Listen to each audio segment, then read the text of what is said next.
आता पाहूया टॉप 9 महत्त्वाच्या बातम्या। लाडकी बहीण योजनेचा ऑगस्टचा हप्ता लवकरच मिळणार। महिला आणि बालविकास विभागाला 344 कोटी 30 लाखांचा निधी। आतापर्यंत लाडक्या बहिणींना एकूण 13 हप्त्यांचे पैसे मिळाले। स्थानिकांच्या विरोधामुळे प्रभादेवीचा पूल पाडणं लांबणीवर। प्रशासनाने पूल करण्यासंदर्भात लावलेले बॅनर सुद्धा स्थानिकांनी फाडले। प्रभादेवीचा पूल पाडून त्या जागी द्विस्तरीय पूल बांधला जाणार। त्यानुसार 10 सप्टेंबरपासून पूल वाहतुकीसाठी बंद करण्यात येणार।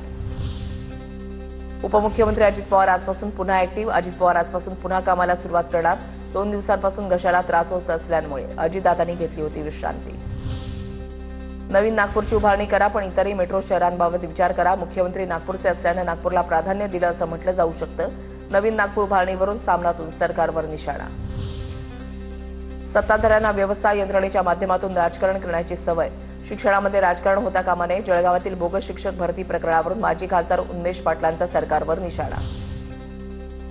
भाजप प्रदेशाध्यक्ष रवींद्र चव्हाणांचं ट्विटर अकाउंट सस्पेंड। ट्विटरच्या नियमांचा भंग झाल्यानं अकाउंट सस्पेंड। सिंधुदुर्गाच्या मालवणमधील राजकोट किल्ला पर्यटकांसाठी खुला। दुरुस्तीसाठी 2 महिन्यांपासून किल्ला बंद ठेवण्यात आला। दुरुस्तीनंतर किल्ला पर्यटकांसाठी पुन्हा एकदा खुला।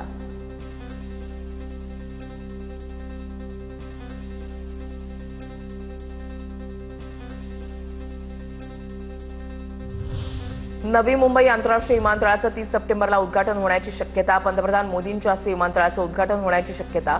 उद्घाटनाच्या अनुषंगाने 450 सुरक्षा रक्षक तैनात। गृहमंत्रालयाने दिलेल्या आदेशानंतर हालचालींना वेग। धाराशिवचे खासदार ओमराजे निंबाळकरांचं मुख्यमंत्री फडणवीसांना पत्र। तुळजापूरचे डीवायएसपी निलेश देशमुखांची मुदतवाढ रद्द करण्याची मागणी। मुदतवाढीवर आक्षेप घेत निलेश देशमुखांच्या बदलीची मागणी।